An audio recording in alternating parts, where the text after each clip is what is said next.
it is time to start, yeah, developing animations.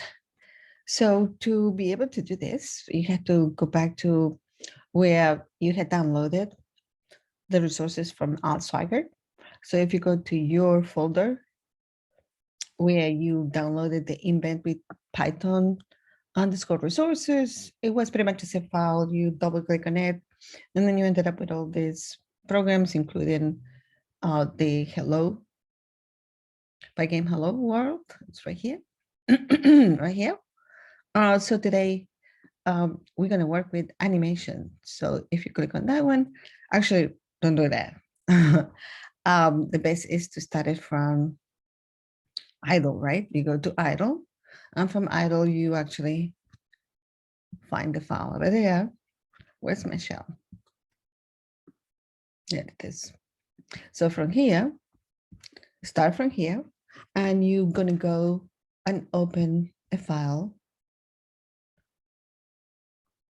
So navigate through your Finder, looking for where you put that folder. And here's mine. And open this one right here. I have it already opened, so I'm not going to open it right now. We're going to be adding comments to this information, documentation that you're going to need. It already comes with some of it, but I just want to add a few more lines to each of these comments for the information that is actually in the book. So if I put this right here, and I'm going back to the post 11.1, if you click on this right here, that will take you to the book that he wrote, and where he actually explains every single detail, feature, and technical background of whatever he's using. Here you have in great images of how things are going to be behaving in animations, especially when we start. It's going to be about bouncing boxes, as you can see, and collision detection. So, but before we get started with that, there is something that we need to do. Let's go back to 11.1. And there's a structure that is very useful. It's almost like a list, but it has more capabilities than a list. A list, you have an index that accesses information, right? And the index has to always be a number. But in a dictionary, actually, you can do something different than that. And I'll show you in a minute. Let's copy this line. You should have shell open by now. Right here. And remember, shell is one of the best tools you have to learn interactively. So if I copy this over here and pay attention to the difference between what you know about list and what you are seeing over here, we have over curly braces. Before we had in the content of it separated with commas. Here we have something else. We have something that is called the content of value, but before that we have this colon and what we like to call it a key. And a key could be a string, it could be another number, and there are other things that you can put in there, but at this point, that's what you know. So that means that if I wanted to know the price of, let's say, this value associated with letters, because in a dictionary, what we're really looking for, or what really develops in here, is an association between a key and a value. So if I wanted to say, what's the price of the letters, right? So then I'm going to do the same thing that I did for a list.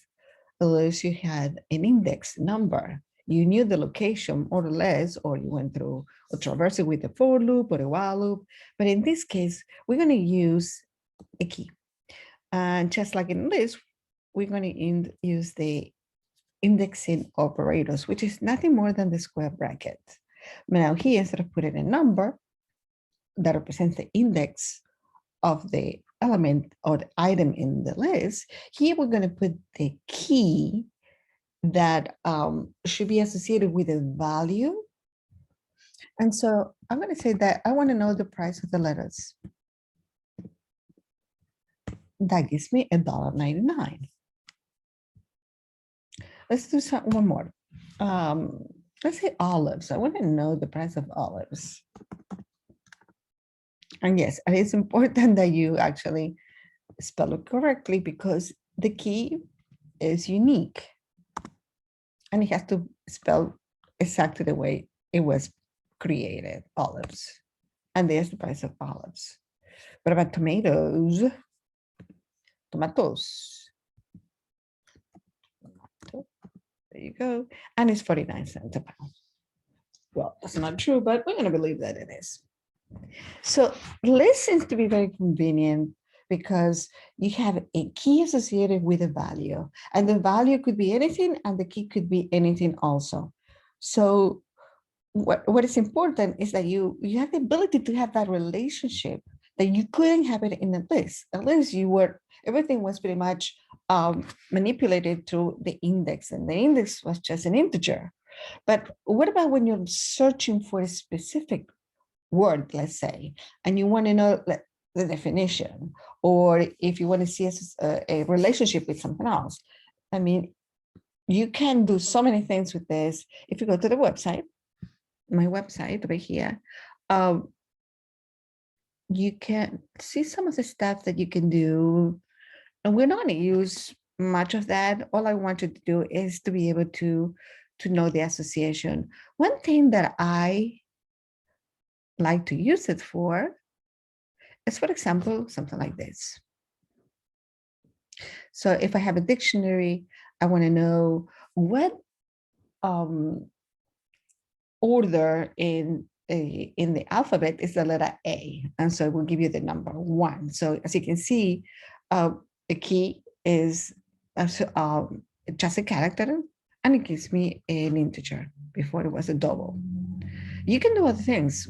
Some things that I like to do is dictionary. Let me see if I have one close by. I don't see it close by, so I'm going to say my dictionary. I think it's called dictionary. Let's see if I find it.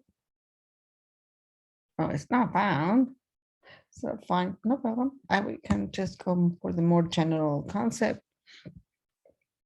Oh, that's what it was, my Spanish dictionary. Whoa, where did it go? Ooh, it didn't like my search over there. How come? What's up with that? Let's try it again.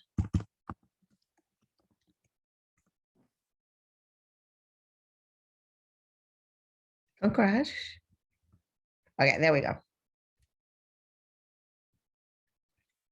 So,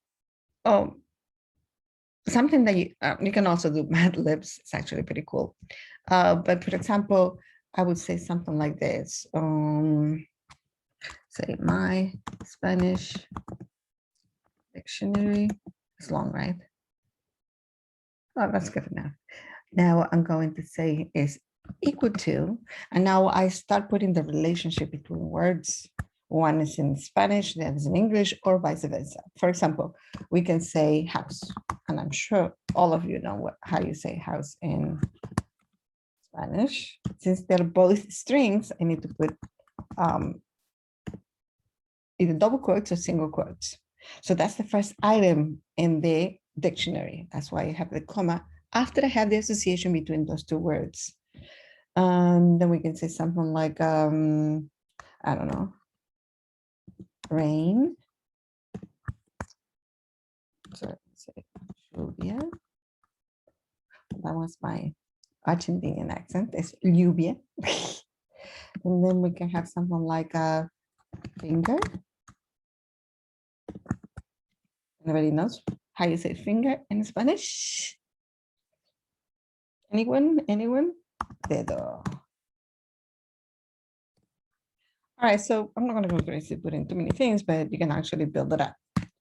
So you can use the word, you can call them in if you want to translate something. Let's say let's make believe that you want to make a translator, right? And that's what I want you to do for an assignment. Assignment is, think of a dictionary, a Python dictionary that has a good purpose. In this case, I'm giving you an example, is a translator. So you want to know, how do you say house? No, how you say rain in Spanish? And there it is, lluvia. And you can actually build sentences with this if you have different parts of the grammar as different Python dictionaries. There's other things like matlibs and a whole bunch of things. And associations could be between strings and strings, integers and more integers, or string and integers, or integers and strings.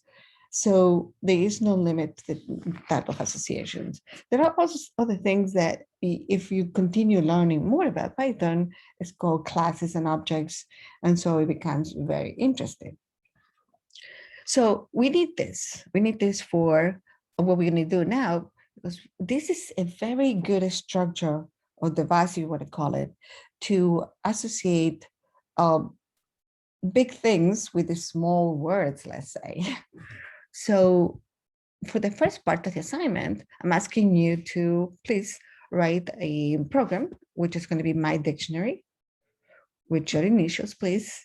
And I want you to, the program has to have a very short program. And as you can see, I didn't do much over here, but it does have a purpose, right? I could call this last part, I could call it my Spanish translator program, right?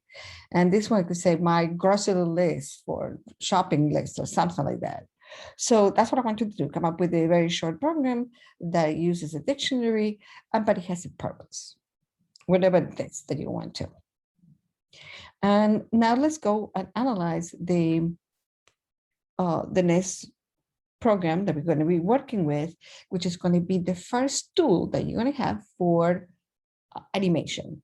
And remember, everything you have done on your own has always been a development from something that it was given to you.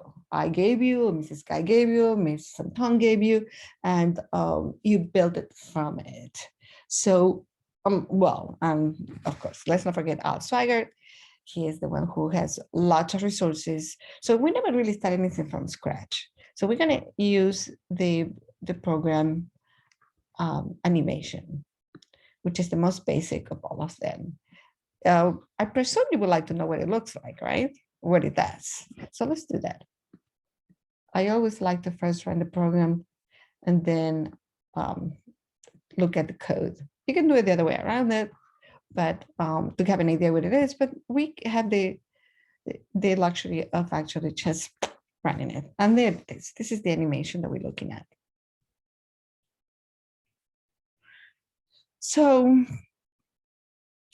this is the first time you're exposed to animation, and you're probably thinking that, those things are really moving, but they're not moving. They're pretty much an optical illusion. And what do I mean by that? Have you seen a flip book? Let's take a look at a flip book. I have it somewhere here. I have to put it in the right place. I'm gonna put it in the website too. Here, flip book. Here it is. It's a flip book. Oh, actually, I had to save from the Finder. It's an optical illusion because technically, what you see over here, just like cartoons, you have a whole bunch of frames or pages, in this case in a flip book, and as they move in the right place, right? Take a look at the flip book, then they give you this illusion of having animation, movement, change of position, change of form, change of color. You can change everything at the same time. And so but the important thing to understand about animation is that every time you have a new frame, quote unquote, you kind of erase the background and you draw the new shape that you want to be the next frame. And it doesn't have to be the next shape, it could be the next location. In the flip book over here, you can see changes in color, form, and everything, right? But here, it's always the same form, just different location. So this is the most basic way of actually working with animation or learning about animation. So let's take a look at the code and let's add comments to it. So we do have some comments that you're already aware of. I think everything here, they getting the pygame ready, and a lot of other things that come with pygame and Python are being imported and introduced into the program that you're writing. Pygame is initialized over here. Here's the setup of the window. The window is 400 by 400. It's pretty square, although it doesn't look that much because we have that little edge on the top or margin at the top. And it has the caption. The caption is right here, animation. And then we start seeing things that are a little bit different than what it had been so before, but not that different. We have variables that are all uppercases. And when we were looking at the colors, the RGB tuples, but they're not tuples, they're triplets. That meant that the writer, the author of the program, is telling you that these are constant, things that do not change. Even though they're variables, you don't want to replace the value of what they contain. They just want you to use it. And over here, you can see that we have something called move down, right? Let's take a look again. Hold on. You need a little space over here because Zoom puts a bar right in the middle of it. So down left is a constant that has a string. The string is all lowercase down left. Down right is a constant that is always has as a string down right, and so is the other ones. The speed is how many pixels the new location of the rectangle will be. So take a look at the speed of this one, right? Let me change the number of the speed, and in this case, the number of pixels in which it's going to be redrawn. And I'm going to exaggerate it by putting 8 of them and see what happens and see if you can tell the difference. And as you can see, it's going pretty fast, right? And let's make it slow now. Let's make it 2, which is half the speed that it was originally. And so I should go very slow. And pay attention that these blocks are kind of overlapping each other. They don't care. It's like that they're in different planes. They go through them without anything. What we're going to be learning soon is detecting the proximity and having some type of reaction, like a collision of some sort. Here's the colors of the blocks.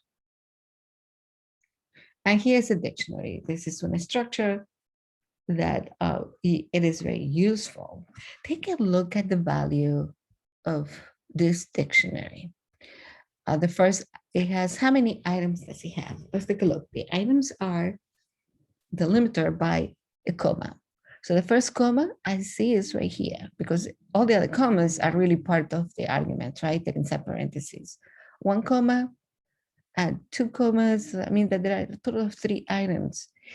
B1 represents block 1. Which one of these 3 do you think is big one? Yes, the red one, because you know that the color is red.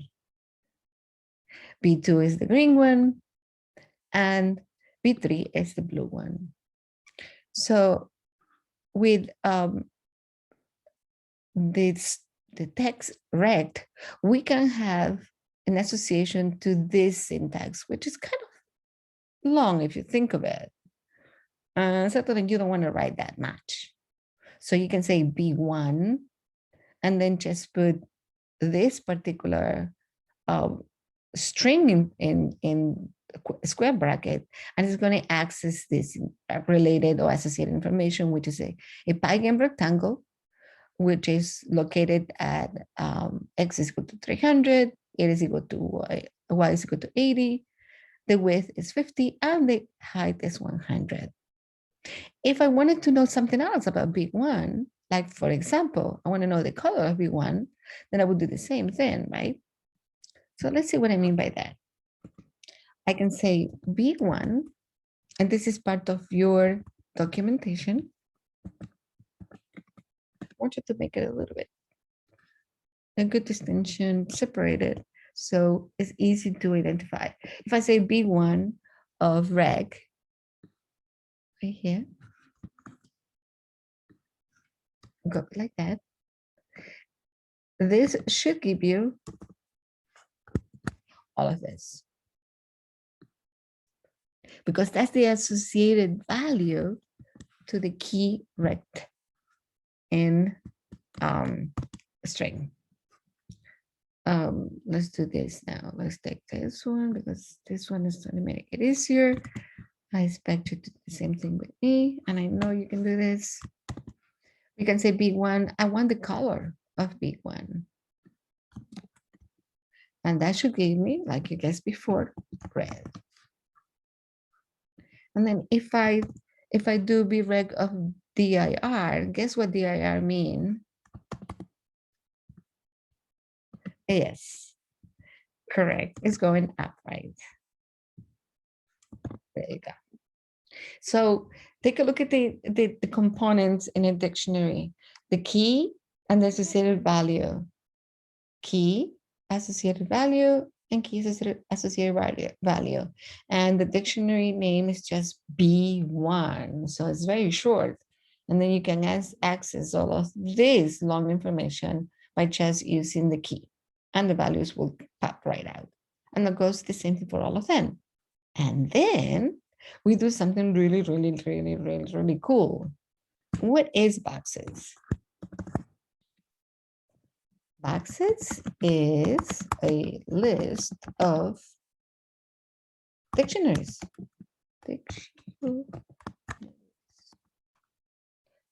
B1, B2, B3. But we can also say something else. We can be less technical and more intuitive. And we can say boxes is a list of blocks of different colors, different what was it called? Direction, locations, and different initial movement.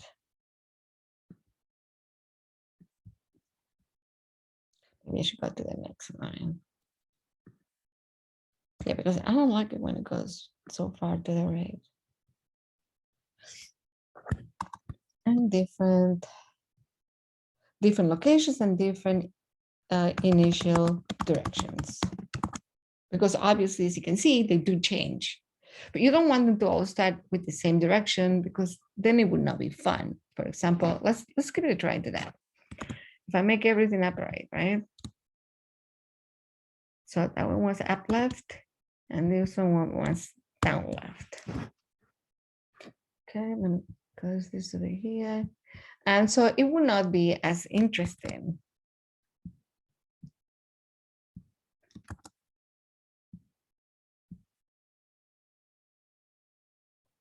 Yeah, kind of. Yeah, it's not fun. It's almost like they're all following each other, even if there is a face off. It could just continue the same rotating related relationship between each other. So the author made it different. Do you remember what they were called? No. Down left. Left down. What was it? I don't know. It doesn't really matter.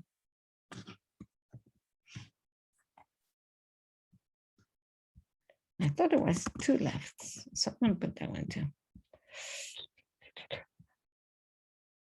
That should make things interesting. All right, let's keep on going. And then what do we have over here? So that was the setup. As you can see, that's all we have for the setup of the blocks. Now we have the game loop. This is what makes it possible in terms of the fact that the program is always running. And also if you have to quit or close the window like I do, it doesn't just hang, it doesn't do anything, it freezes, right? You don't want that because then you have to force quit it. It's kind of a pain in the neck. Here is the brain of the actual program. We have a for loop over here, a big for loop. Let's go down. This is the brain. Everything else is pretty much what you had had before. We have the drawing of the rectangles, you had the display update, the time sleep, because you want those frames to have a very consistent speed regardless of the different devices that you're running it. So everything else you should be familiar with. Here is where things change a little bit.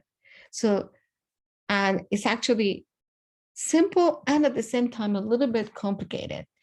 It's simple because it's a for loop in which it's going to be calling how many boxes? Well, there are only 3 boxes, B1, B2, and B3. So for B in boxes, so let's say B is going to be B1 the first time around because boxes is a list. And so it's going to be B, which is B1 of the direction. If it is equal to down left, then we're going to do something. If it is equal to down right, it's going to do something. And remember, here's where we define it initially. And then what do we want to do? So all of them will do the same thing, right? Take a look.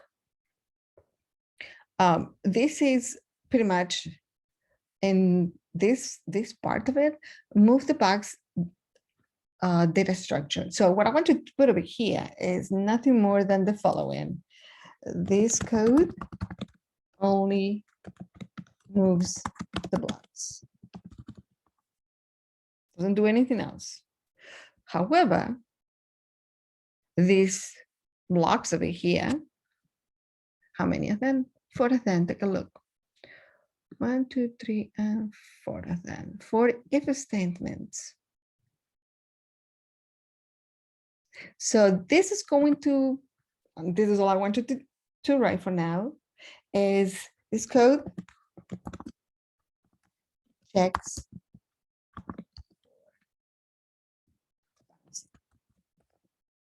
bouncing off the walls. Nothing more than that.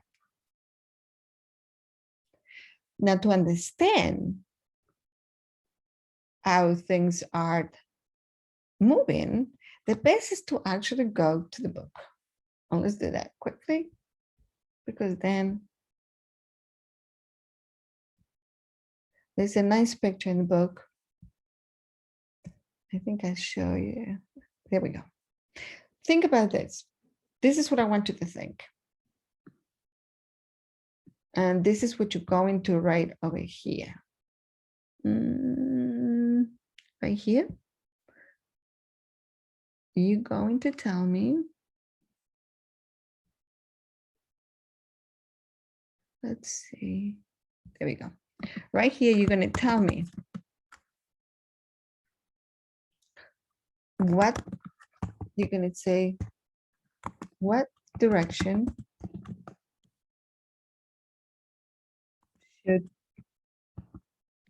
keep on going. For each of them, I want you to write a comment. And I'll tell you what type of answer I'm looking for in a minute.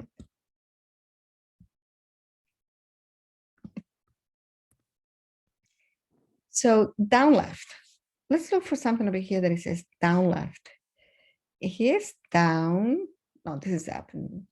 Let's see. No. This is not the picture I'm looking for. Hold on. Give me one little second. Oh, no. Huh. I'm disappointed. Oh. Yes, I am disappointed. Okay, but I can fix that quickly. We can make it minor adjustment to this. Can I get it? No, I want to get it from here. I don't know where I thought I saw it. Maybe it's in a different program. Yeah. Let's go back over here. And this is the type of answer I'm looking for. Now let's just focus on this square. Okay. And let's see. Let's just take this one. Let's analyze. Let's say this is B1.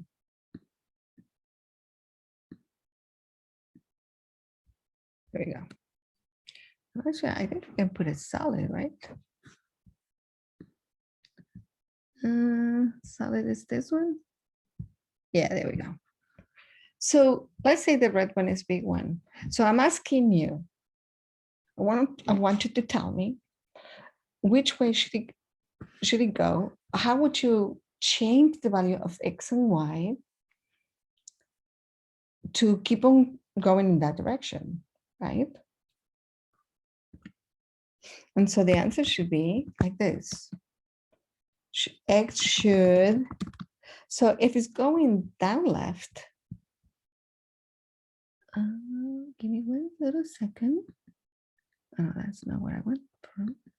It's this one. This is down left.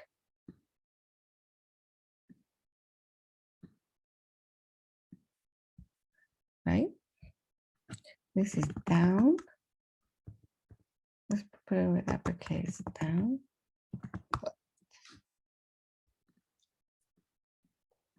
And remember something that I already brought up to your attention, how things increase and decreases in.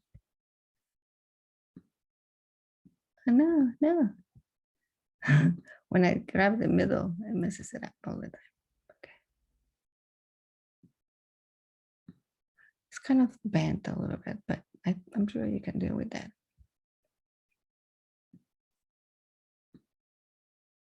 There we go.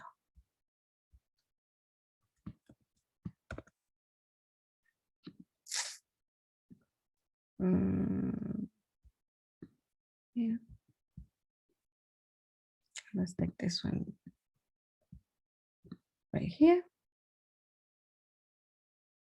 So we talk about that in Python. This is X, positive X's. So you can say that, right?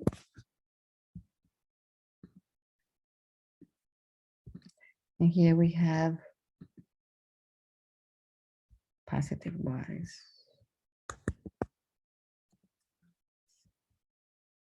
Bring it down here. So the question comes this way. If the block is going down left, X should what? Increase or decrease? The X coordinate. Decrease. Right. And Y should is going down, and we know that it's positive, it grows going down, so then it's going to increase. Take a look. Here it is. The move speed was valued at 4 originally, right? So Left is an attribute, is something that it belongs to the rectangle. It's the left x coordinate of the rectangle. So now we're going to decrease that value, and everything that belongs to the rectangle move 4 pixels to the left. And it will increase, the top will increase the y coordinate, because top refers to the y coordinate, 4 pixels down. So this is what I want to see for each of them over here, and just this portion of it. Okay, that will do. All right, that's it for now. See you soon. There will be more coming, I promise you.